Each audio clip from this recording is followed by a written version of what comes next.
நம் மொழி காக்க வேண்டும். தவறான பேருக்கு நேர் வழிகாட்ட வேண்டும். ஜனநாயகத்தில் நாம் எல்லோரும் மன்னர்.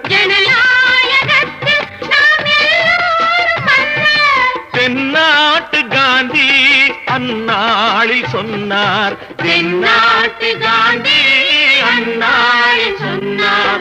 நல்ல பேரை வாங்க வேண்டும் பிள்ளைகளே. நம் நாடு என்னும் தோட்டத்திலே நாளை மலரும் முல்லைகளே. நல்ல பேரை வாங்க வேண்டும் பிள்ளைகளே.